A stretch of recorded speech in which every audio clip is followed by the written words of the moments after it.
Catout has decided to set up their packaging subscriber on Cloud Functions. Stay tuned to find out how.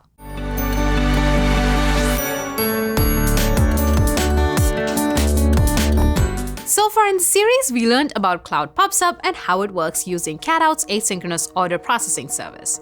We saw how PubSub helps manage the interactions between the order, packaging, shipping, and notification services.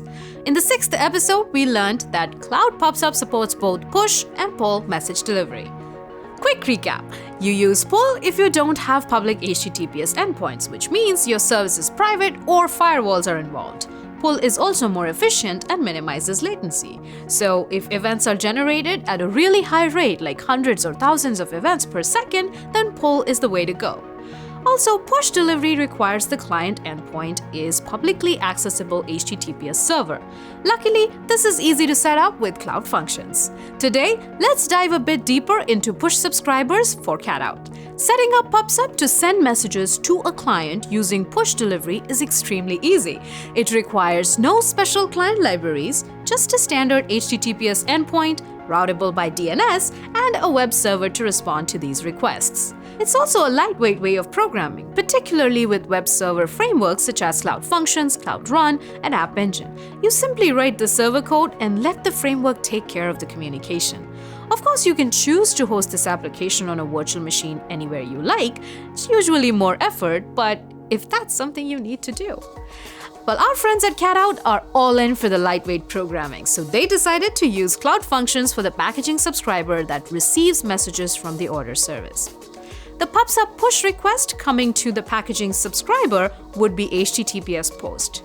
That looks like this, where data field is base64 encoded and the subscription is defined. Once processed, the packaging subscriber sends a success response like 200, 201, 202, 204, and 102 are interpreted as message acknowledgements by the Cloud PubSub system. PubSub does not send a negative acknowledgement, so if the packaging webhook does not return a success code within the default acknowledgement deadline, then PubSub retries delivery until the message expires after the subscription's message retention period. Oh, and the cool part, the rate of push delivery is automatically adjusted to maximize delivery rate while not overwhelming the push endpoint. This is accomplished using slow start algorithm. Let's see how this works. The system starts by sending a single message at a time. With each successful delivery, the number of messages sent is doubled, and the rate continues to double until there is a delivery failure or the system reaches a quota or resource limits. For each delivery failure, the number of concurrent requests to the endpoint halves until a minimum of one request is reached. So this algorithm assumes that there are enough published messages in the queue to sustain this throughput.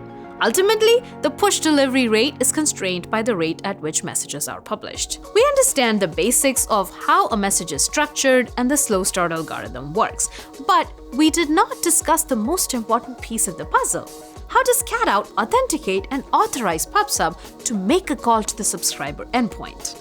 There are a few options. Let's see. They could just set up the packaging subscriber with no authentication, which is not a really good option for a private service. So the real first option for authentication is that the publisher sends a custom authorization token as a part of the message. The subscriber then authenticates that token. The second authentication option is to configure the push subscription to include a signed OpenIDConnect token for a GCP service account in the authorization header.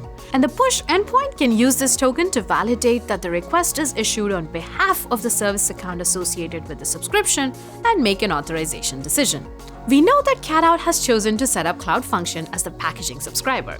With Cloud Functions, the authentication and authorization is even easier because it uses the standard IAM permissions. Your code just handles the message and attributes while Functions manages the request, parsing, and responding to PubSub. To find out how simple it is, let's set this up and see for ourselves.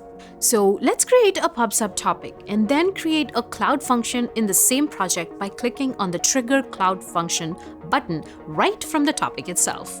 It auto-populates the trigger as Cloud PubSub, the topic, and the function name. Once the function is created, we go to our topic and publish a message. Now it is time to check if the message was received by our Cloud Function subscriber. We navigate to logs, filter on Cloud Function, and see that our message is received. Now, you may ask, what if CatOut's packaging subscriber has to go in maintenance mode for some time? In temporary situations like that, it is recommended to change the subscription to pull. And when the service is ready to take requests, just set the URL to a valid endpoint again. If CatOut decides to change the packaging subscriber to a different service altogether, then they would have to permanently stop delivery to the old endpoint. In such cases, it is recommended to just delete the subscription, create a new one, and add the new subscriber to it. Alright, so today we learned that push subscriber is a simple HTTPS endpoint. We learned the different authentication and authorization mechanisms and saw how easy it is to set up a push subscriber on Cloud Functions. Stay tuned for the next episode where we will help CatOut set up a subscriber endpoint on Cloud Run.